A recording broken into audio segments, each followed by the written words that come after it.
sebagai seorang percaya pada keadilan sosial bagi seluruh rakyat Indonesia, saya mau nguruskan jelema beunghar. Semua. Jelema beunghar bisa ngurus sorangan. Ya. Saya akan ngurus orang yang paling miskin. Nah, kenapa maksudnya, ya? ada dinosaurus di depan masjid?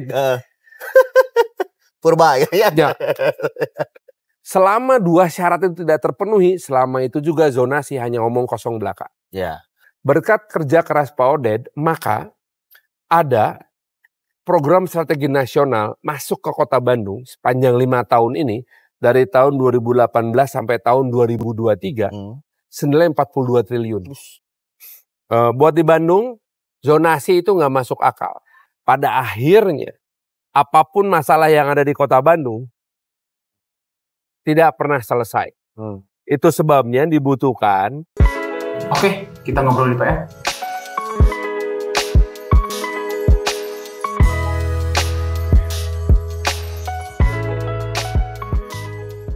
Ya, Assalamualaikum warahmatullahi wabarakatuh Sobat PR dimanapun Anda berada, langsung dari kawasan Jalan Asia Afrika, Kota Bandung, tepatnya di Plaza Pikiran Rakyat. Kali ini tentunya dalam Ngobrol di PR edisi Bursa Pilwalkot Bandung ya, yang tanpa terasa kita akan memilih pemimpin baru untuk Kota Bandung di 5 tahun mendatang. Kita akan hadirkan sosok-sosok yang bisa dikatakan ramai ya diperbincangkan, dan akankah ini akan membuat Anda memilih orang-orang yang akan hadir di Pikiran Rakyat. Dan alhamdulillah sudah bersama saya bakal calon wali kota Bandung dari Partai Nasdem yang nampaknya sudah resmi ini ya. Sudah resmi, awalnya 2 nih sama Kang Awang ya. Ya. Sama Kang Awang, tapi hasil rapat pleno calon kepala daerah di DPP Partai Nasdem menetapkan Muhammad Farhan atau Om Farhan ya. Farhan penyiar, Om Farhan gitu ya. Itu ditetapkan sebagai calon wali kota Bandung dari Partai Nasdem. Selamat Kang Farhan. Turnuhun Sebelumnya. Ya. Tapi sebelum kita ngomongin soal Pilwalkot, kudu kamari heula lah. Kemarin kan hadir ya. 7 hari yang lalu. Di tempat ini. Di tempat ini. Kita Persib menangis, senang, yes, bangga. Saya nangis juara. di gol kedua. Oh, pas golnya Klok ya? Gara-gara Maklok. Karena ketika Maklok bikin gol itu, saya menangis karena saya tahu disitulah kepastian kita pasti juara. Saya nangis bisa. Endgame ya? Endgame udah selesai gitu. Betul. Bahwa kemudian Beckham bikin gol tambahan bagus sekali. Kemudian DDS si Dadas berhasil menggolkan gol pertama itu karena Ciro. Betul. Di rambutnya sama ya biasanya. Dari Ciro asalnya putih ya. Nyala. Ini memang tapi dari dulu ya. Dia memang pipiluan ya. Pipiluan. Jadi Ciro nembak, reboundnya sama si Dadas, alhamdulillah. Tapi ketika Maklok bikin gol yang kedua, buat saya nangis karena itulah momen dimana kita pasti juara. Gitu. Jadi ya, dan terima kasih untuk Pikiran Rakyat yang telah memungkinkan terjadinya acara tersebut. Alhamdulillah. Hadir semua orang di sini. Titik pertama yang menyebabkan kemacetan, coba tanggung jawabnya mana ini? Mana tanggung jawabnya mana? Tapi keren sih kemarin ya, memang Asia Afrika menjadi titik yang ramai juga. Iya, karena gini, ya. Pikiran Rakyat buat saya dari masa kecil adalah ketika pagi-pagi kita lewat Asia Afrika depan Homan, Anda akan melihat banyak orang bergerombol di depan papan yang dipasang di depan kantor Pikiran Rakyat. Kamu tahu nggak itu apa? Lowongan kerja atau apa? Biasanya? Bukan, itu koran hari ini. Oh iya, di ini ya. Koran hari ini dipasang 12 halaman dan orang itu baca bergerombol dari satu titik ke titik lain. Kalau hari sebelumnya atau malam sebelumnya Persib main dan menang, itu penuh sekali orang datang. Tapi kalau Persib main dan eleh, udah datang. Udah datang ya. Rarungkan ya. Iya. Itu kejadian terakhir saya lihat betul tahun 95 ketika kita berhasil menjadi juara pertama kalinya Liga 1 ya. Galatama ya, atau apa gabungan Galatama sama Perserikatan kan Liga 1. Jadi buat saya ada sejarah yang sangat erat ya antara Pikiran Rakyat sama Persib. Nah itu dia ya, yang tidak terlepaskan ya. Kan logo udah biru sama ya.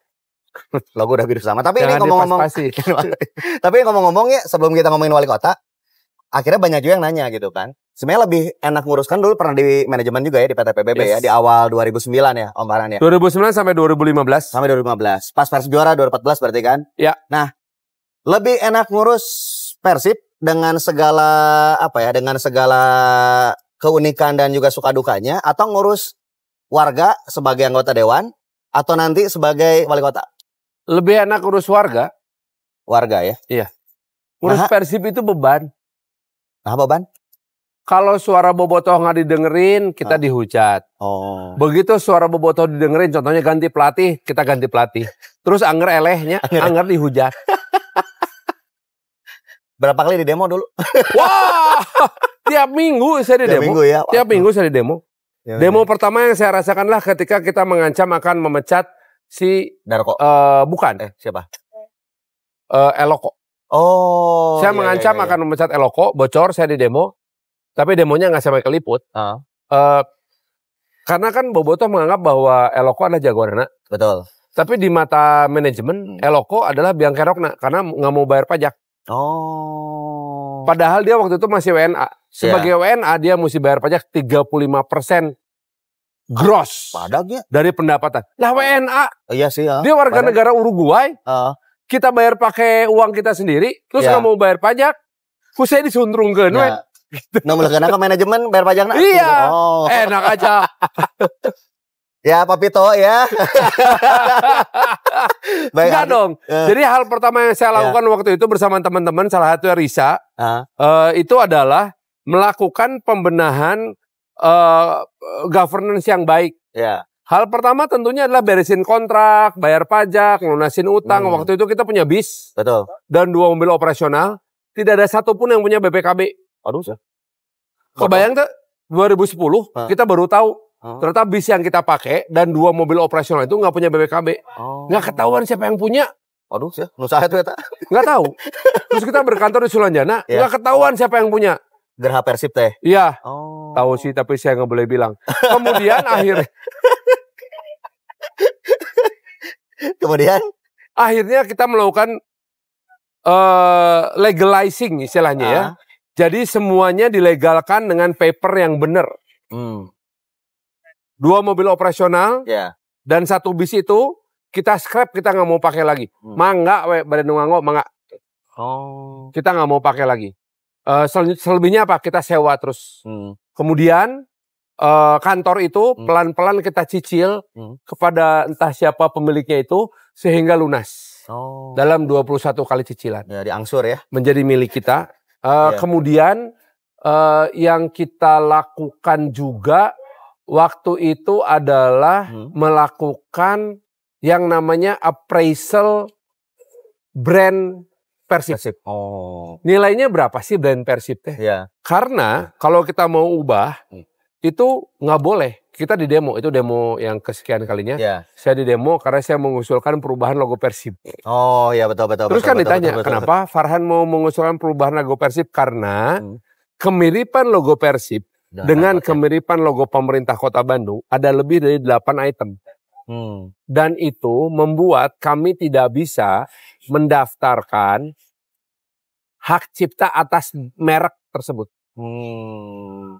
Tapi akhirnya kami berhasil mendaftarkan intellectual property rights untuk nama PER SIB.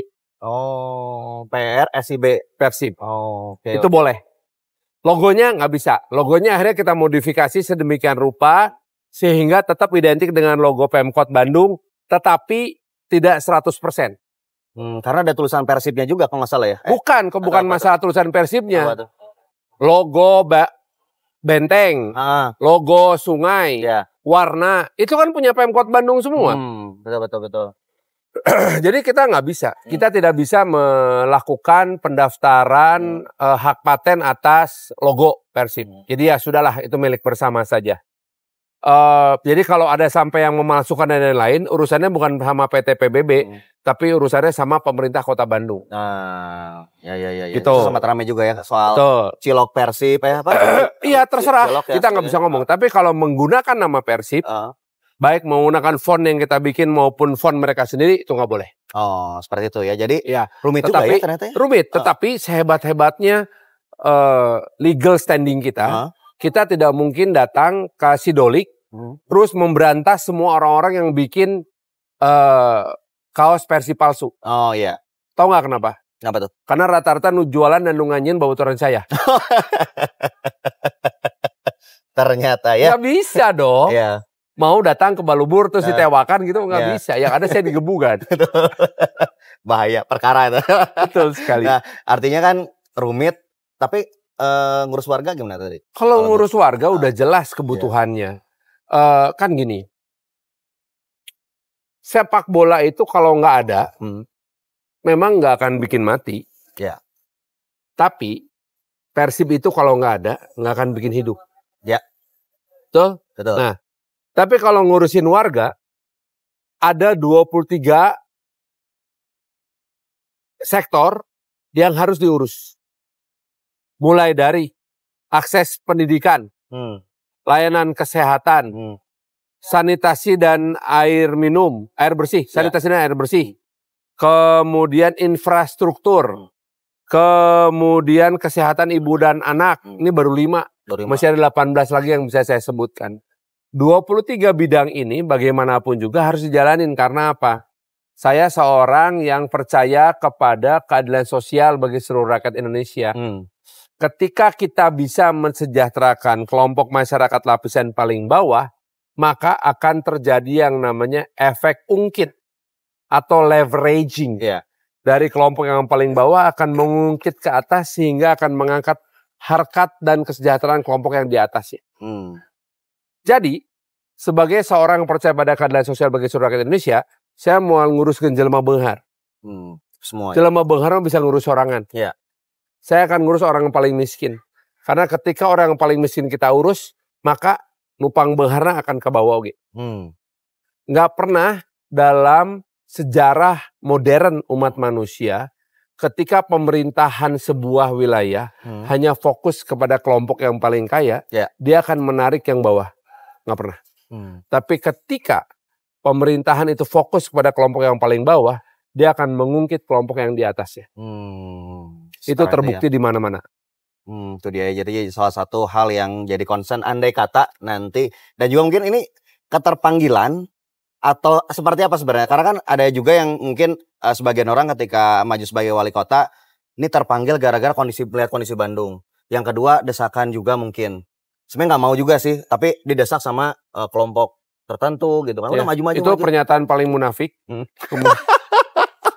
Kalau ada politisi bilang saya maju karena dorongan masyarakat.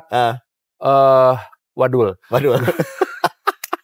Enggak lah. Iya, enggak ya. 1 ada keinginan, 2 ada ambisi, 3 ada kesempatan, 4 ada dorongan. 4 itu yang paling penting. Tahun 2017 saya ada keinginan, ada ambisi tapi nggak ada kesempatan. Waktu itu ya. Makanya saya masuk partai, sekarang saya dapat rekomendasi.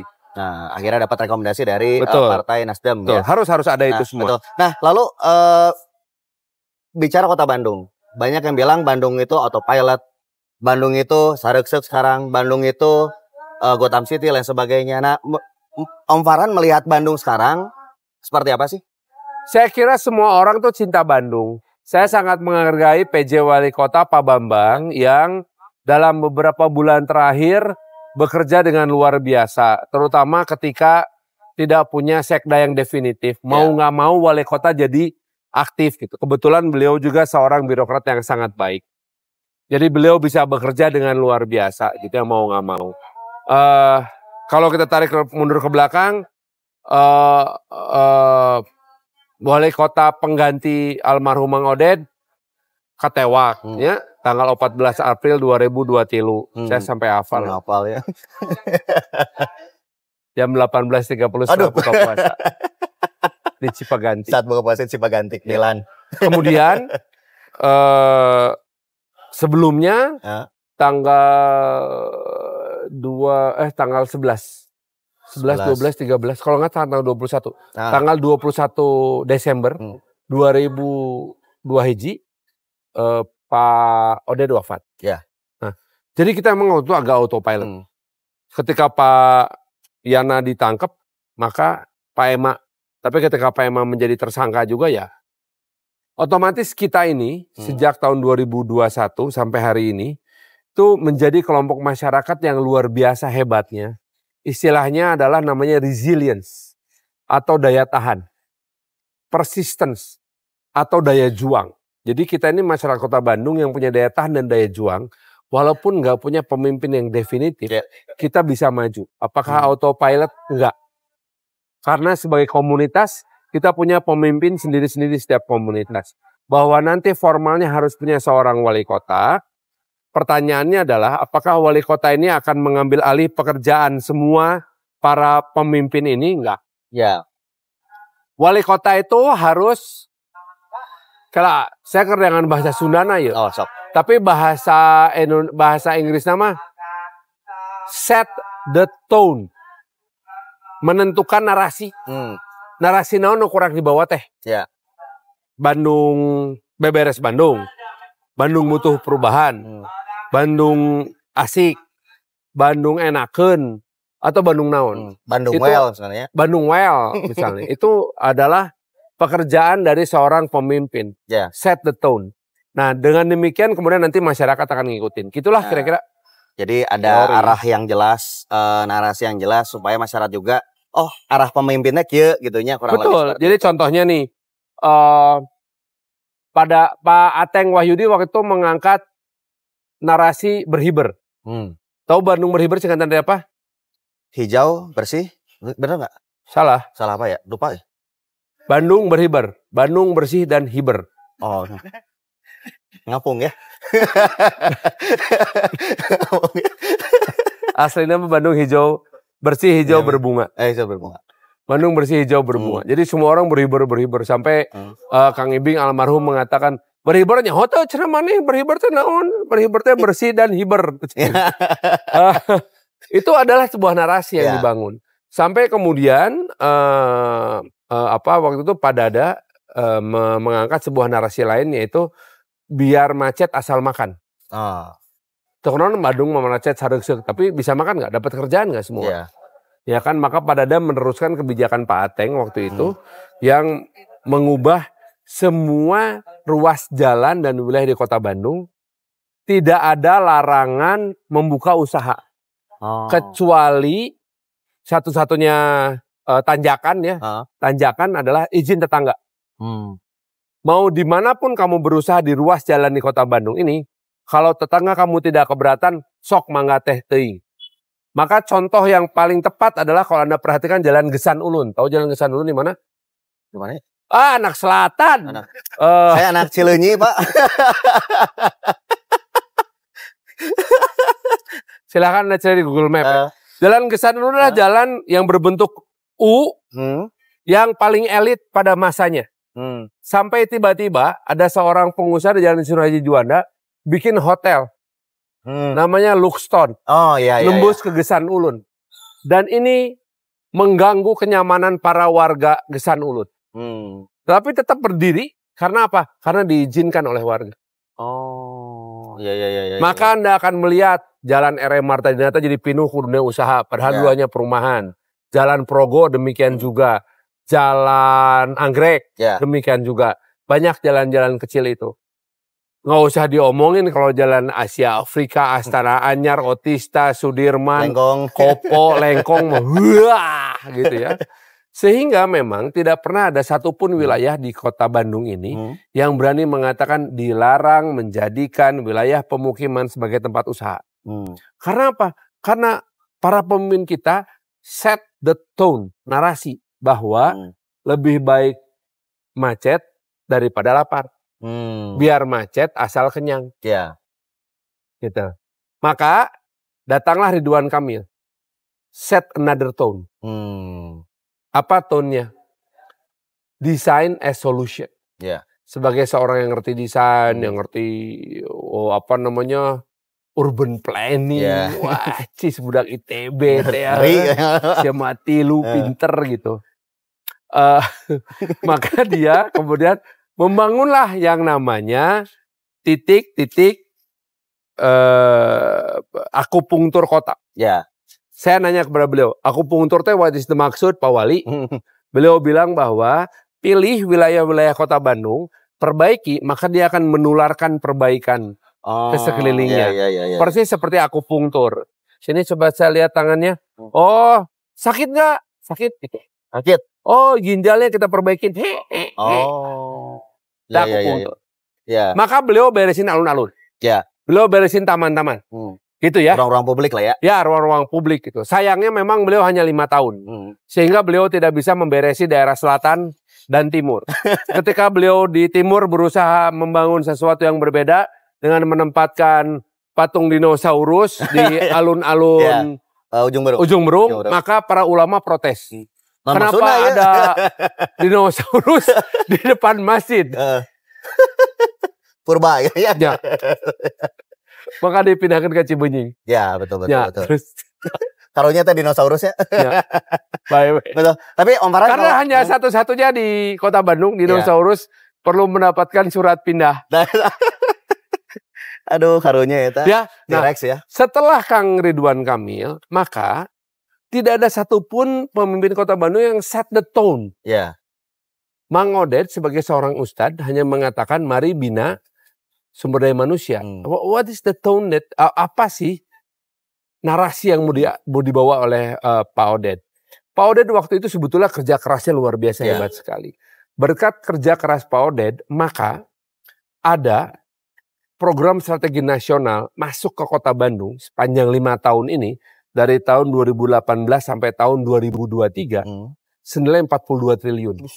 Sehingga kita bisa menyaksikan jalan layang Jararadi. Ya. Baik dari bantuan gubernur, Banprov, bantuan provinsi, ataupun dari Bappenas. Betul. Walaupun yang di Ciroyom jalan layangnya mengganggu keberadaan rumah potong hewan. Betul.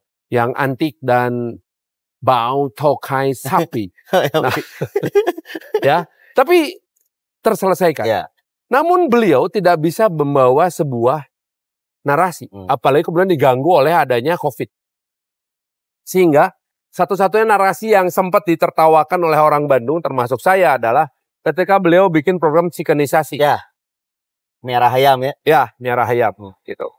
Walaupun beberapa pejabat memang miara hayam. Ya, sarang domba. Ayam hukum. Nah, sayang beliau kemudian husul khotimah alhamdulillah. Diganti oleh Kang Yana. Kang Yana unfortunately masuk KPK. Ya.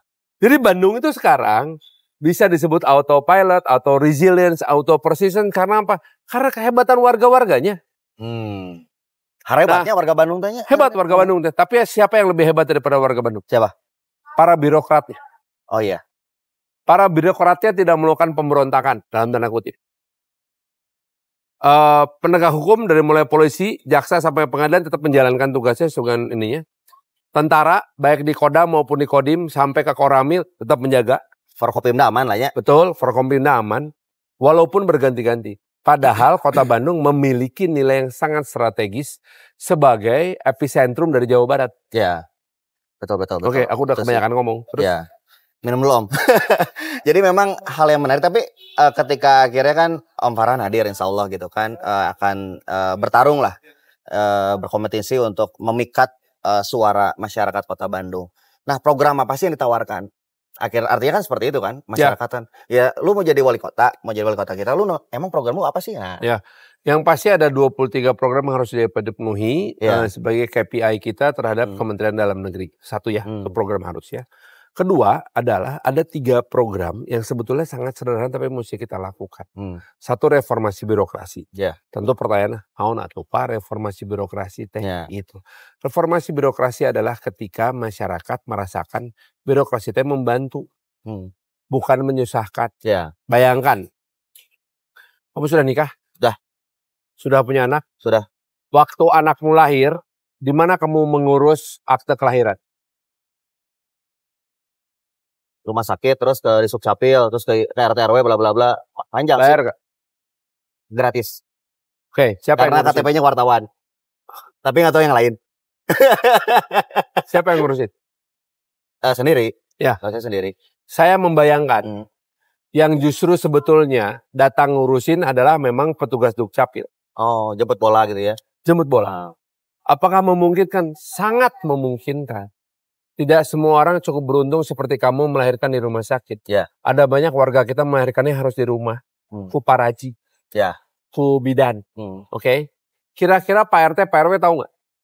Nggak juga sih. Tahu lah. Nggak mungkin Pak RT, Pak RW nggak tahu bahwa ada warga yang melahirkan. Betul? Maka Pak RT Pak RW harus secara aktif melaporkan pada kelurahan, dan di kelurahan ada Des Dukcapil yang akan menghampiri datang ke rumah. Assalamualaikum, Bapak Ibu wilujeng nya, Ya. terus gaduh orok sok mana Alhamdulillah. data-datana ku abdi bade dipangadamelkeun Oh, akte kelahiran. Iya. Ya juga ya. Ada nggak yang begitu? Belum kayaknya. Ada di Jakarta. Di Jakarta sudah. Tidak hanya itu. Suatu hari Tuhan menghendaki ada kepastian, orang tua kamu wafat. Ya. Sedih nggak? Sedih. Yang paling menjadikan lah di hari ketiga kamu mesti datang ujug-ujug ke kelurahan, mau Surat berbagai kematian, macam surat, menguruskan surat kematian. Keur mah sedih terus ditaroskeun. Pak, upami surat ieu aya teu nya? Aduh di bumi kayak pelarian heula gitu. Balik lagi. Ya, anjing deui nya atau kumaha gitu kan. Ya kan? Ya. Bayangkan oleh Anda, di tahlilan hari ketiga, datang petugas kelurahan, ikut berduka, ngiring bela sungkawa, abdi tugas, aya surat-suratnya, sini saya urusin. Jadi ketika surat Anda perlu, sok, yos, anjing abdi ka dieu deui. Jemput bola. Birokrasi, reformasi birokrasi di mata masyarakat cukup sakitu. Iya. Selesai. Termasuk misalnya ada warga yang sangat patuh, alhamdulillah beunghar boga tanah, boga bangunan. Heeh. Terus ditaroskeun abdi bayar PBB ka mana? Katanya bisa online, katanya bisa lewat Shopee, katanya bisa lewat Tokped. Asa teu paruguh karena apa? Karena begitu saya mau jual, maka si agen nanya, ada tanda terima PBB-nya? Liar pan? Iya. Maka harus ada orang yang datang ngurusin itu. Nah, jemput bola seperti itu adalah salah satu reformasi birokrasi yang mesti kita bawa. Berikutnya apa? Berikutnya ada yang namanya, saya ingin melanjutkan apa yang dibikin sama Kang Emil. Yaitu yang namanya Rakyat Lawat. Layat Rawat. Layat Rawat adalah sebuah program di mana petugas kesehatan masyarakat dari puskesmas pakai motor, pakai mobil nguriling. Mencari tahu sahanu teu damang, teh nenek sahanu teu damang. Betul. Samperin, tanya. Kalau bisa disembuhkan, sembuhkan. Kalau nggak bisa disembuhkan, ayo kita bawa ke rumah sakit dengan membawa surat referensi berdasarkan BPJS atau apapun itu program yang dimiliki untuk perlindungan jaringan kesejahteraan sosial. Apakah itu terjadi? Sempat terjadi, tetapi tidak dilanjutkan. Karena para pemimpin Kota Bandung ini punya masalah dengan yang namanya menjaga kesinambungan kepemimpinan. Pak atau Pak lajengkeun eta program anu kapungkur. Teu eta mah program si eta lain program Bapak.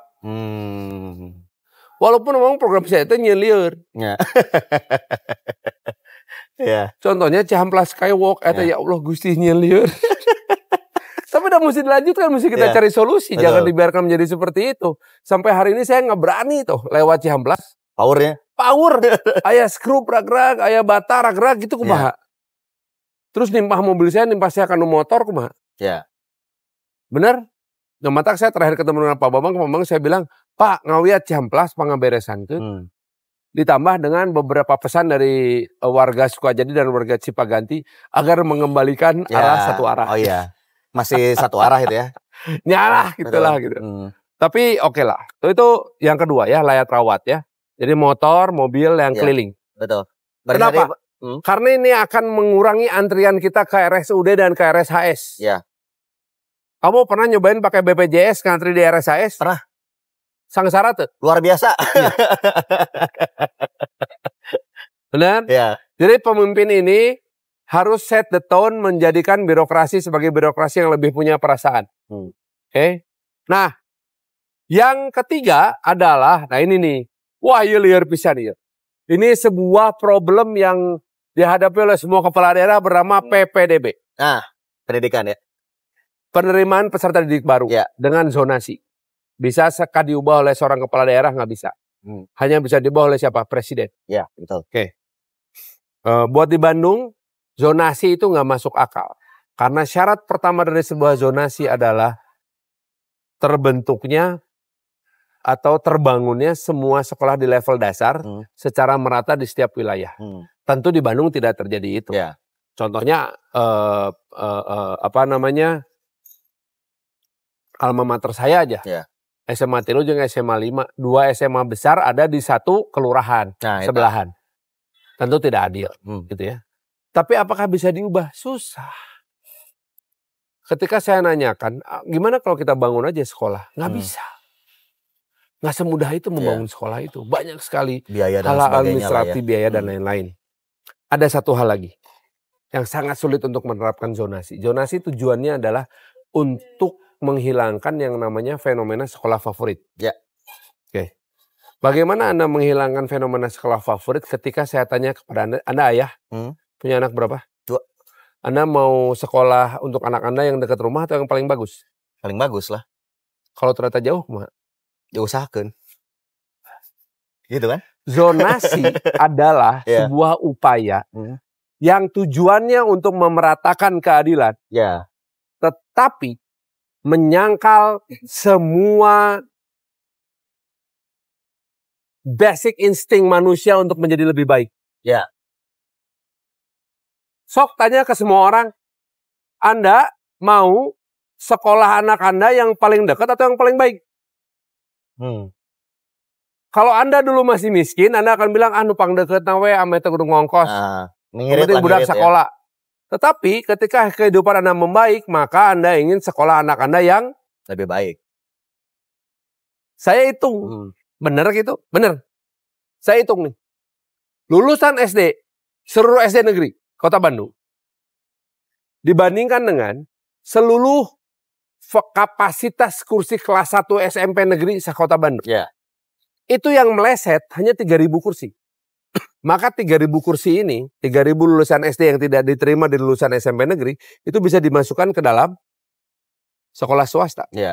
Tetapi ada fenomena yang sangat menakutkan. Ada SMP-SMP negeri yang kekurangan murid. Maka saya tanya kepada warga setempat, salah satunya di Ledeng. Ibu, bapak, kenapa tidak mau mendaftar anaknya di sekolah terdekat? Ada apa? Abdi teh hayong putra, abdi sekolah di nu. Saya sekolah itu mah kia gitu kan biasanya kan. Oke. Anak saya pinter. Apakah anak saya tidak punya hak untuk sekolah di sekolah yang lebih baik?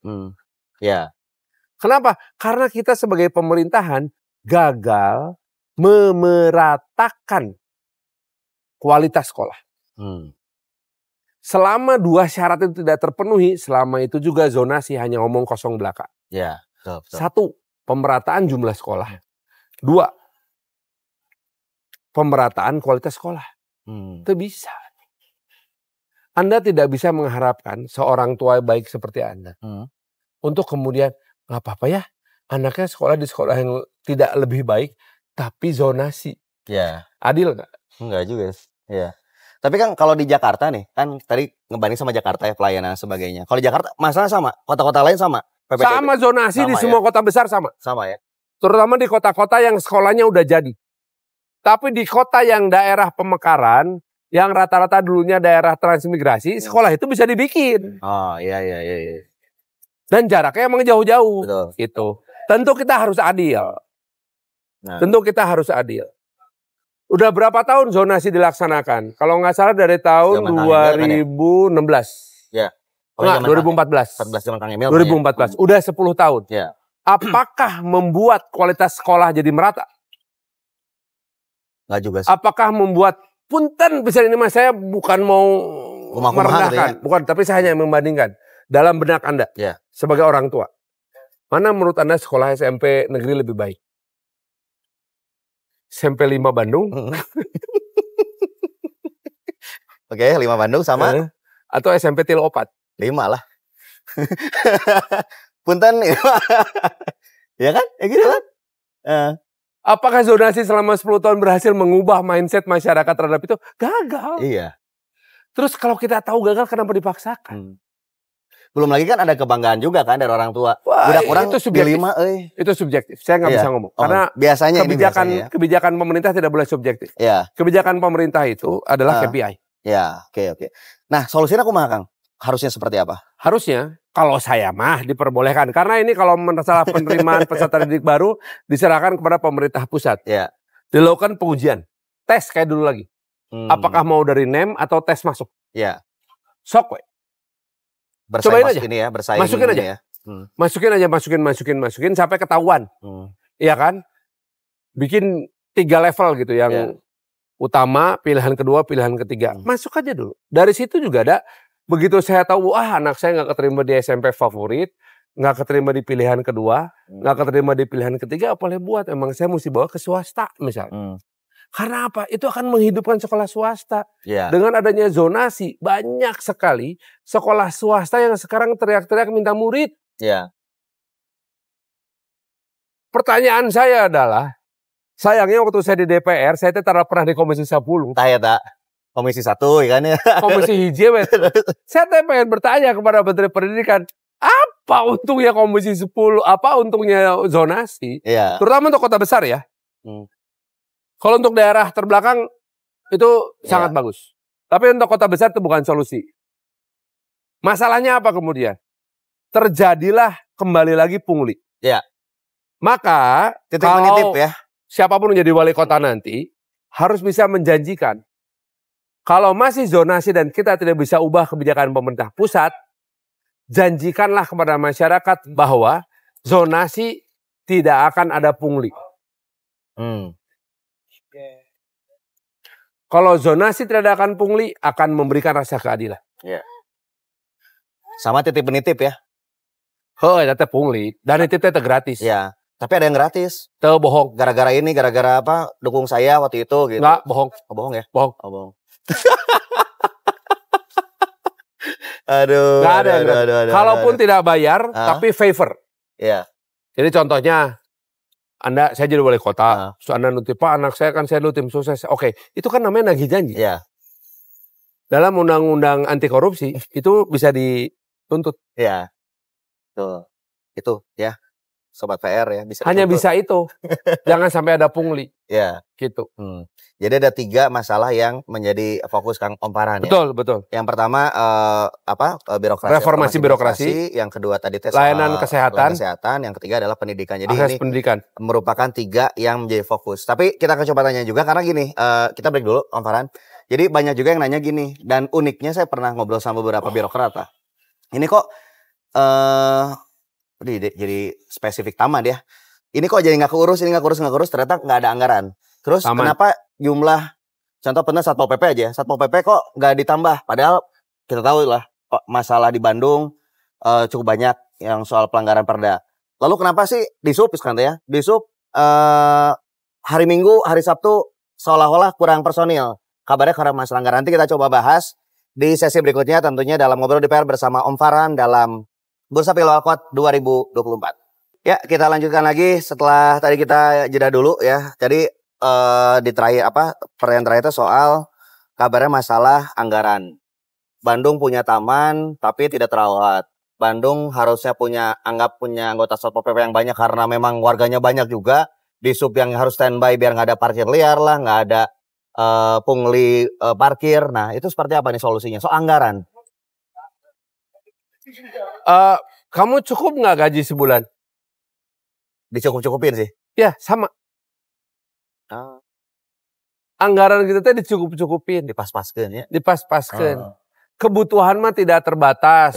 Tetapi sumber daya pasti terbatas. Gitu.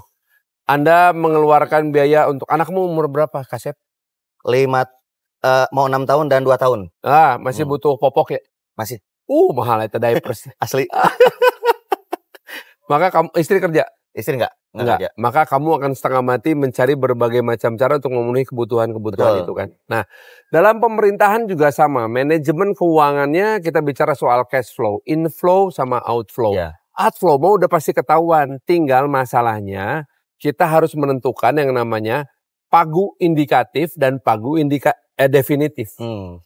Pagu indikatifnya seberaha, pagu definitifnya seberaha, udah ketahuan. Maka untuk mencapai target tersebut kita butuh katakanlah APBD kita 8 triliun kita naikin lah 20% jadi 8 triliun. Dengan kebutuhan 8 triliun maka kita harus mencari sumber pendapatan kita dari mana saja. Sumber pendapatan kita yang paling utama adalah pendapatan asli daerah. Di mana dari retribusi, dari PBB, dari INA, dari itu segala macam lah gitunya. pasti tidak akan mungkin memenuhi 8 triliun.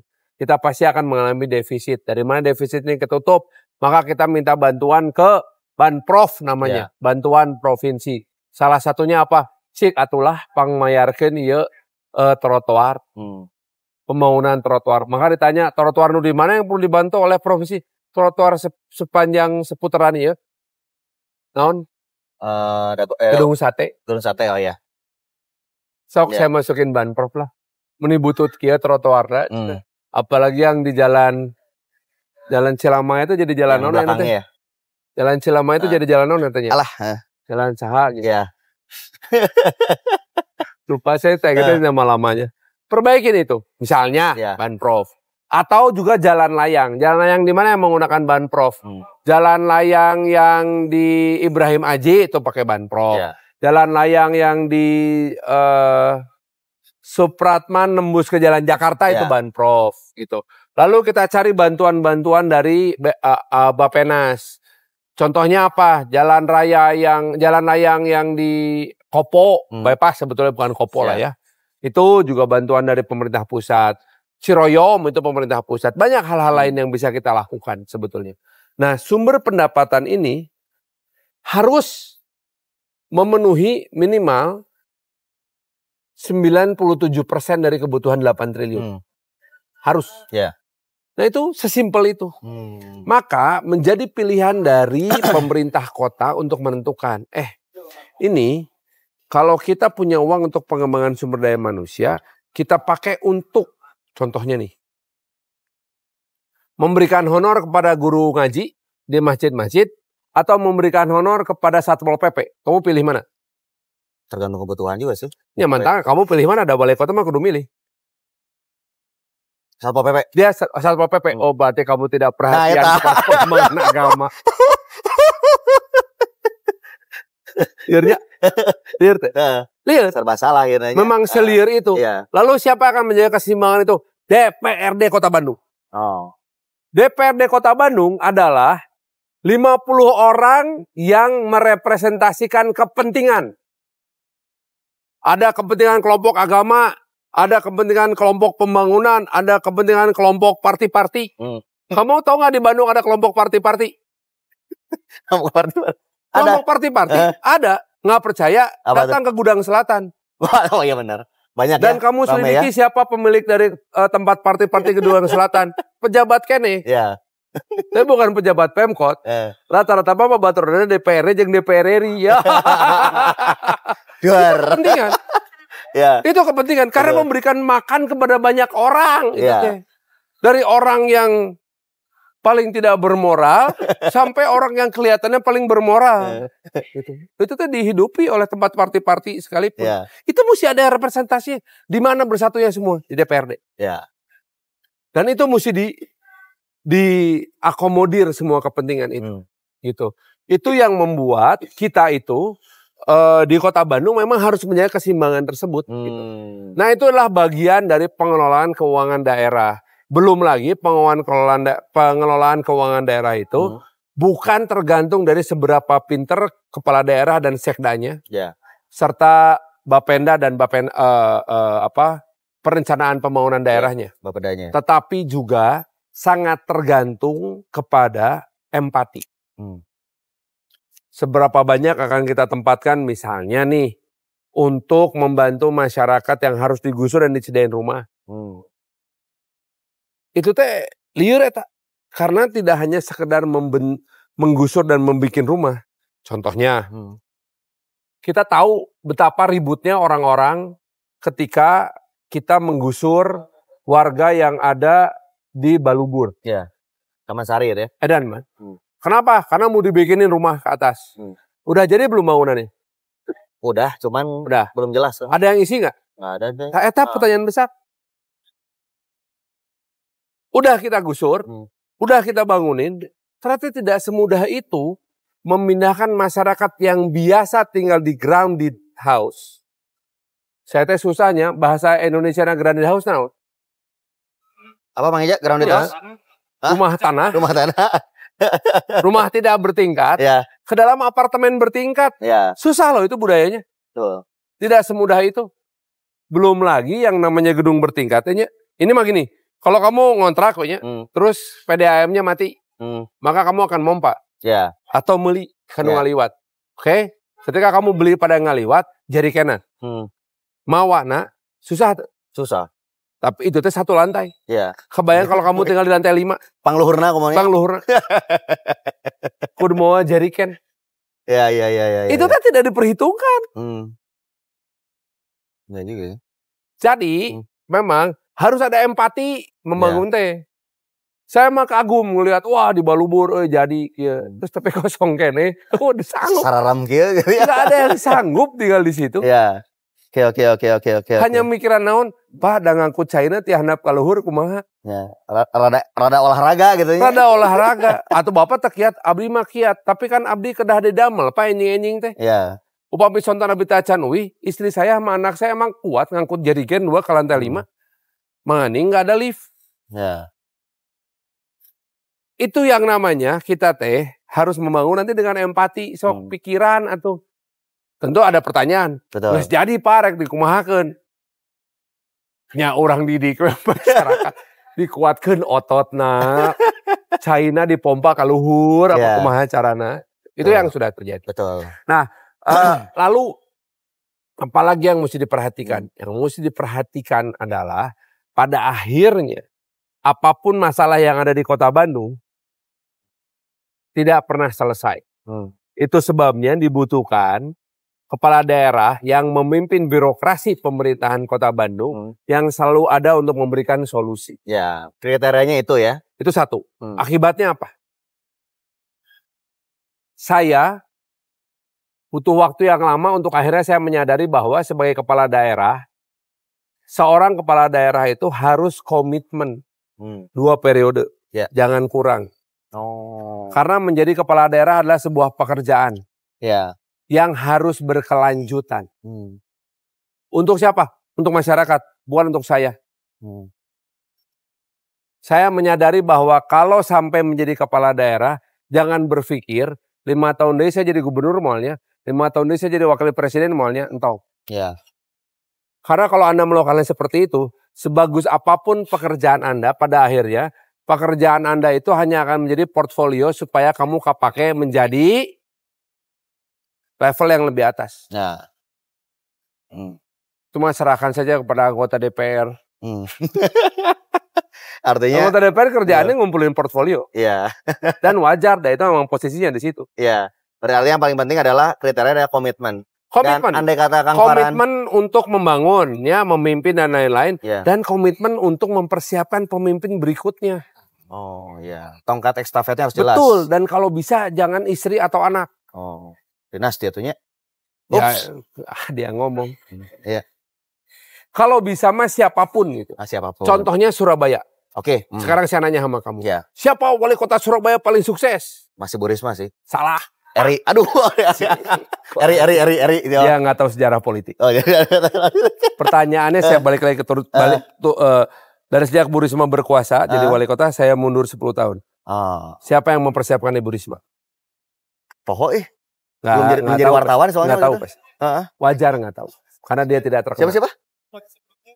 Wali kota sebelumnya namanya Bambang Deha. Oh, Bambang Deha. Politisi murni. Ibu Risma itu seorang birokrat. Mas Eri yang sekarang birokrat juga. Boleh nggak masuk partai? Boleh. Kalau udah lolos kan? Kalau udah keluar? Iya, tapi harus keluar dulu baru boleh masuk partai kan. Maka yang dilakukan sama Bambang Deha selama 5 tahun pertama adalah membangun. Dan mencari siapa pengganti saya hebat. Oh iya, memikirkan itu ya. Baru ketemu Nora Risma sebagai kepala dinas lingkungan hidup. Iya. Dididik ku si Pak Bambang Deha teh dididik, maneh kudu jadi pengganti urangnya. Begitu saatnya Bambang Deha diganti, yang dilakukan Bambang Deha adalah kamu harus jadi pengganti saya. Dia berhasil meyakinkan Ibu Risma untuk keluar sebagai ASN, masuk partai dan jadi calon wali kota. Ya. Bu Risma waktu itu mengatakan, saya nggak sanggup berpolitik Pak, saya butuh backup. Apa yang dilakukan sama Pak Bambang Deha? Mengakali aturan. Boleh nggak jadi wali kota 2 kali? Boleh. 3 kali boleh nggak? Nggak. Nggak boleh. Yang boleh adalah waktu itu 2 kali jadi wali kota boleh. Nu katilu kalina jadi wakil wali kota. Ya. Maka Pak Bambang Deha menjadi wakil wali kota Ibu Risma. Demi apa? Bukan demi, saya yakin Pak Bambang Deha bukan demi supaya dia mempertahankan kekuasaan. Dia menjaga secara politik supaya Bu Risma tetap bisa menjaga momentum perbaikan Surabaya. Ya, dan itu gak instan kan? Gak instan. Kemudian Bu Risma melakukan hal yang sama terhadap Mas Eri. Mas Eri GASN. Ya. Jagaan ke Bu Risma bersama dengan partainya. Di Bandung nanti bisa gitu itu? Hah? Sok. Di Bandung. Kalau saya jawab, itu saya menggibahkan orang. Mulai dari pemimpin kota Bandung teh rata-rata merasa dirinya paling benar. Terus menjadikan jabatan di kota Bandung sebagai portfolio dia supaya dia bisa jadi gubernur dan jadi wapres atau jadi presiden. Hal itu teh terjadi terus. Nggak pernah saya melihat ada wali kota Bandung yang masuk periode kedua, dia mempersiapkan pemimpin penggantinya dan melakukan rekayasa politik. Spill IG-nya dong, kalau netizen kayak gitu ya. Spill IG-nya siapa gitu. Yang gitu teh gitu. Nggak tahu, saya mah nggak pernah main di IG. Itu admin saya yang di IG. Artinya tadi ya, poin pentingnya adalah si pemimpin itu punya komitmen, memang cinta kotanya, bisa meneruskan tongkat estafetnya, biar tiba-tiba 5 tahun nggak rubah. 5 tahun nggak rubah gitu. Iya, jadi dia mesti mempersiapkan penggantinya. Oke. Jadi kalau ada yang nanya, Surabaya udah diperbaiki sejak kapan? Sejak 20 tahun yang lalu. Oke. Tahun 2008 saya datang ke Surabaya. Itu waktu itu masih konstruksi jembatan Suramadu. Ya. Jadi daerah pantai Surabaya dan pantai Madura, tempat mulai konstruksi, itu menjadi kampung nelayan yang sangat kumuh dan bau. 2008. Iya. Ketika itu jadi, itu bersih. Ya, sampingnya banyak saya ke sana ada taman bersih, gitu kan. Taman, segala macam. Oke. Gitu. Nah, kematangan kepemimpinan itulah yang memang dibutuhkan. Komitmen, continuity, bahwa dibutuhkan rekayasa politik, iya. Karena itu kerja politik. Gitu. Yang penting jangan curang. Oke. Artinya sudah, tapi ngomong-ngomong bicara soal pendamping. Udah sama siapa? Ada di rumah saya. Pendamping mah hanya satu seumur hidup. Pendamping di dalam kerja andai kata jadi wali kota. Harapannya sama siapa sih? Sebutin namanya dong. Saya tuh berharap bahwa kalau saya mesti berpasangan, ini mah masih dalam rangka ambisinya. Karena kalau masih sebagai orang yang pegang rekomendasi dari partai, semua calon wali kota harus berpikir saya harus jadi Bandung 1. Maka saya berharap mendapatkan Bandung 2 yang berperan aktif untuk menjadi pengganti saya nanti. Setelah 2 periode. Jadi sabar. Jadi komitmen ya, ini direkam dan juga nanti tayang di YouTube. Iya. Jadi Om Farhan andai kata jadi ini akan 2 tahun ya. Iya. Tiba-tiba Om Farhan mau jadi gubernur Jawa Barat, mau ditolak ya. Iya, saya mah kalau tayang di YouTube saya tidak khawatir. Karena orang bisa menyangkal. Tapi kalau ini sampai tayang di bisa. Karena apa yang tidak boleh disangkal. Tapi udah ada nggak yang udah srek gitu? Masih penjajakan. Penjajakan ya? Masih penjajakan. Cewek cowok? Yang cowok udah beberapa ketemu, yang cewek baru 1 ketemu. Buat Alia? Hah? Buat Alia yang cewek? Oh belum ketemu. Beliau kan anggota DPR atau kumahanya. Oh iya. Ketinggian buat saya. Yang cowok dari partai warna merah, biru, semua partai sudah saya temui, kecuali partai dari yang warnanya tidak merah, tidak biru, tidak hijau, dan tidak putih. Apa tuh? Hah? Kamu ngarang sorangan we? Dari tunggu ya. Oke, mungkin terakhir nih apa yang sampaikan? Itu sebabnya saya pakai baju warna pink. Oh, kenapa? Karena tidak ada satupun partai yang warna pink. Oh iya benar ya. Satu-satunya yang warna pink itu adalah klub sepak bola Real Madrid jeung Inter Miami. Ya. Ada. Oke Om Farhan, mungkin apa nih yang ingin sampaikan warga Bandung? Pilihlah.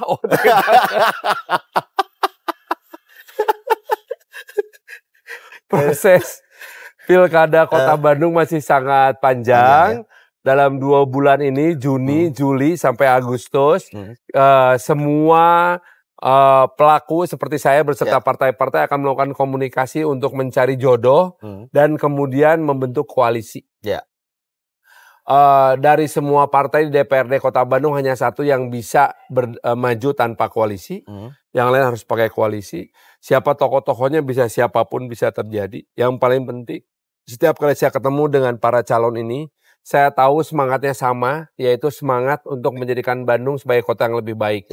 Ada yang bilang lebih asik, ada yang bilang Bandung butuh perubahan, ada yang bilang Bandung butuh ide-ide baru, butuh semua Bandung ada, boleh aja. Tapi alhamdulillah komunikasi ini lancar, tidak didasari oleh prasangka-prasangka tertentu. Ya mudah-mudahan kita bisa menjadikan momentum. Beberapa minggu lalu kita semua tersenyum karena Persib akhirnya juara setelah 10 tahun. Maka saya ingin mengajak dan menyadari memanfaatkan momentum, waktunya Bandung tersenyum. Asik, waktunya Bandung tersenyum ya. Kita tunggu seperti apa perjalanan menuju nanti pendaftaran, kampanye, nanti pemilihan, dan semoga saja kita mendapatkan pemimpin terbaik dari yang terbaik, karena saya yakin yang maju menjadi wali kota Bandung adalah pemimpin-pemimpin terbaik. Tapi kita tunggu siapa yang terbaik dan juga bisa dikatakan memikat hati rakyat. Untuk dipilih dan akan yang memimpin kota seperti Bandung. Presiden yang dipilih rakyat terbaik kan? Terbaik kan? Ketahuan dia milih siapa. Itu ya. Oke, baik. Terima kasih Sobat PR. Semoga kita semua diberi kesehatan. Amin. Sampai jumpa di lain kesempatan. Sebenarnya masih banyak sih, nanti ada episode berikutnya soal korupsi Acan tah. Soal korupsi Acan. Soal korupsi? Iya. Oke lah. Kita ngomongin ya khusus soal korupsi, dan apakah Om Farhan andai kata terpilih dan juga sesuai keinginan rakyat, andai kata ini ya komitmennya boleh kasih teaser gak gini? Boleh gak? Episode tentang korupsi, saya akan membocorkan tentang modus-modus korupsi. Alas ya. Terbaik ya soal korupsi, nanti kita bikin. Soal modus-modusnya, ternyata banyak modus ya. Banyak, oke. Titip menitip dan lain sebagainya, termasuk itu juga kan? Titip menitip? Ya pokoknya semuanya modus. Semuanya, oke. Nanti kita bikin khusus soal modus korupsi bersama Om Farhan. Tetap bersama kami di Ngobrol di PR edisi Bursa Pilwalkot 2024. Sampai jumpa. Nuhun